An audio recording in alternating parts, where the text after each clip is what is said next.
और मैं successful parenting पे बात करूंगा। Today's talk is talk 2A। हम बात करेंगे इमोशनल डायमेंशन पे, और इमोशनल डायमेंशन का ये पहला टॉक है।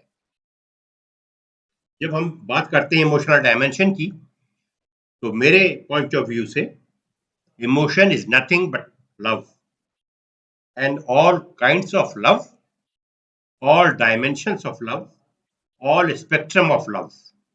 और मेरे नजदीक बच्चों के साथ लव के अलावा कोई दूसरा बिहेवियर करने की इजाजत नहीं है। याद रखिए, your children are not your property, you are just the custodian with the blessings of almighty Allah. Allah ने आपको अपने बच्चों का निगहबान बनाया है। बच्चे आपके जायदाद नहीं है, लिहाजा उनको उसी तरीके से आप उनका केयर करें जैसे कस्टोडियन के तौर पर आपको केयर करना चाहिए। आपको मारने की इजाजत नहीं है, आपको डांटने की इजाजत नहीं है, आपको अब्यूज करने की इजाजत नहीं है, आपको सिर्फ और सिर्फ लव करने की इजाजत है। लव में भी love, affection, passion, compassion, intimacy, kindness, sympathy, empathy, consideration and all. Love आप समझते हैं, अफेक्शन भी समझते हैं। जो अ, बच्चों के साथ जो प्यार होता है उसमें अफेक्शन भी होता है, लव भी होता है। पैशन जो है वो एक शिद्दत, उसी लव की जो शिद्दत है। कंपैशन जो है वो हम कहते हैं किसी को हमदर्दी करना, या उसे कोई उसको हमदर्दी का ही लफ्ज कहेंगे हम। सिंपैथी और कंपैशन एक ही इंटरचेंज होता है। इंटीमेसी का मतलब है कुर्बत, काइंडनेस, रहमदिल। एम्पैथी, एम्पैथी का क्या मतलब है? एम्पैथी का मतलब ये है कि जो सूरत हाल किसी और की है, आप अपने आप को उस सूरत हाल में डाल के देखें और फिर ये इन चीजों को कंसिडर करें आप। मैं मिसाल देता हूं कि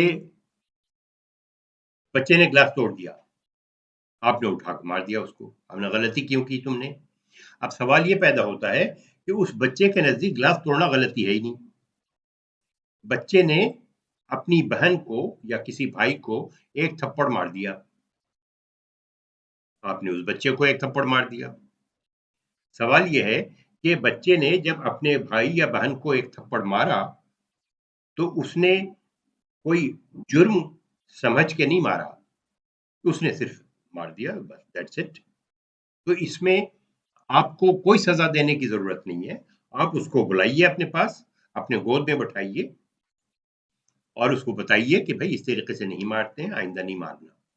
मगरिब के बहुत सारे वीडियोस में मैंने देखा है कि वो बच्चों से सॉरी करवाते हैं। मैं इसके बिल्कुल मुखालिफ हूँ। मैं इसको बिल्कुल तस्लीम नहीं करता। बच्चों के ईगो को हर्ट नहीं होना चाहिए। ईगो जो है उसका उसका जो अ, है वो कभी भी हर्ट नहीं होना चाहिए, और अगर ही वो आप उसकी हर्ट करेंगे तो बाद में वो उसका बदला लेगा जरूर, उसका एक इम्पैक्ट आएगा। तो कभी भी बच्चों का ईगो हर्ट नहीं होना चाहिए। और उस बेशक उसने जितनी बड़ी गलती की हो, आपके पॉइंट ऑफ व्यू से आपको कोई हक नहीं है कि आप उसको एब्यूज करें, आप उसको डांटें, आप उसको मारें। आपको कोई हक नहीं है। आपको सिर्फ एक हक है, और वो हक प्यार का हक है। आप उसको जितना प्यार करें उतना कम है, बाकी कुछ नहीं कर सकते आप उसको। और लव ऐसा होना चाहिए कि आप उसके बदले की तवक्को ना रखें। सेल्फलेस लव होना चाहिए। सेल्फलेस लव जो है वो उसकी दो किस्में हैं। एक स्टोर्ज है जो कि वालदेन अपने बच्चों के साथ करते हैं, और एक गैप है जो कि आप पूरी दुनिया में जितने भी लोग खिलकत है उनके साथ आप करते हैं, तमाम लोगों के साथ आप करते हैं। तो वो गैप है। और स्टोर्ज है जो पेरेंट्स अपने बच्चों के साथ करते हैं। सेल्फलेस लव होना चाहिए। बच्चों से कभी भी आपको रिटर्न की तवक्को नहीं होनी चाहिए। वो अगर कर देते हैं, बड़ी अच्छी बात है, ये उनकी सादतमंदी है, लेकिन आप अपना हक ना जताएंगे उनके ऊपर। आपका जो जहन है वो आपका लव कैटलिस्ट है। अगर आप पॉजिटिव सोचेंगे बच्चों के बारे में, बच्चों के लिए, तो लव आएगा आपके दिल में, आपके ज़हन में, आपके प्यार में।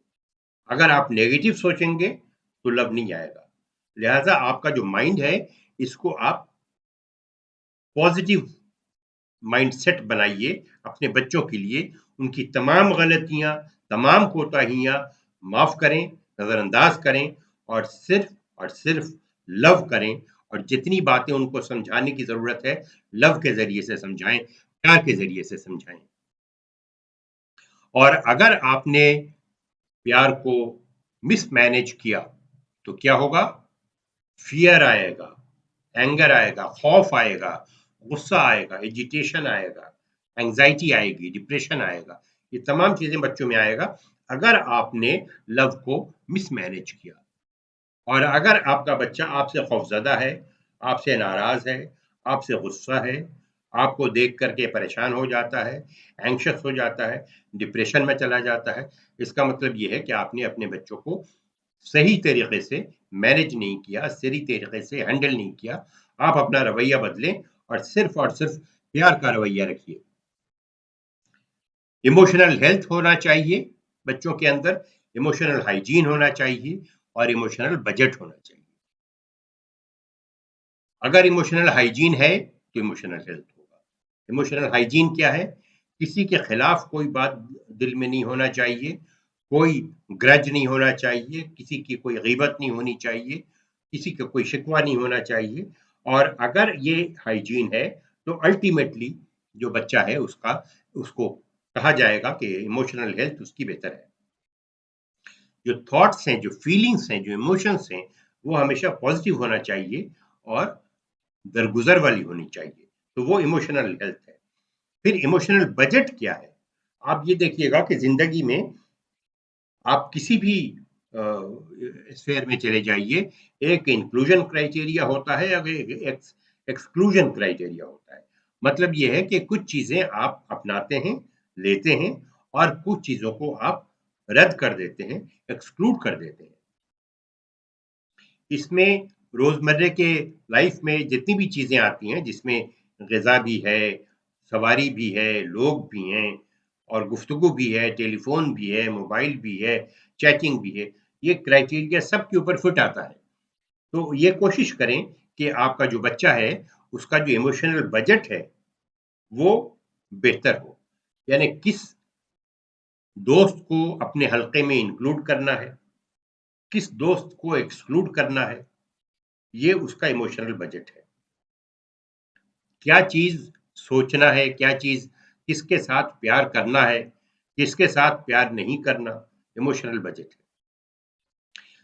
माँ-बाप से कितना प्यार करना है, भाई-बहन से कितना प्यार करना है, इमोशनल बजट है। बजट यहाँ पर ज़्यादा होना चाहिए। यानी माँ-बाप के लिए, भाई-बहन के लिए इमोशनल बजट ज़्यादा होना चाहिए। तो इसका आप ख़्याल रखिएगा। स्ट्रैटेजीज़ क्या होना चाहिए डिसरप्शन के लिए और ट्रॉमा अगर बच्चे को कोई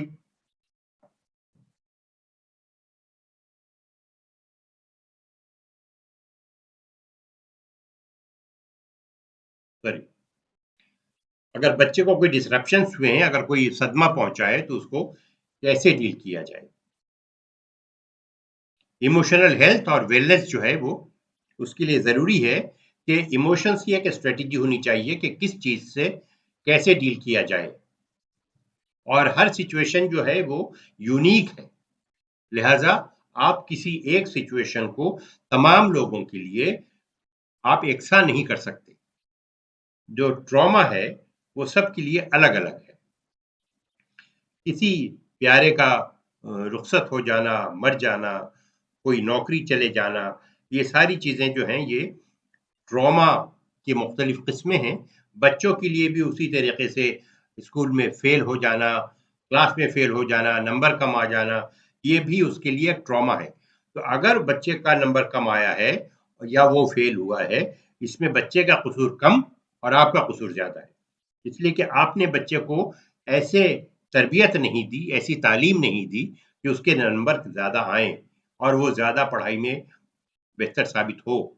अगर बच्चे का पढ़ने में दिल नहीं लगता, तो इसमें बच्चों का कसूर नहीं है, कसूर आपका है, माँ-बाप का कसूर है कि आपने बच्चे के अंदर सफिशिएंट इंटरेस्ट पे पैदा करने में कामयाब क्यों नहीं हुए।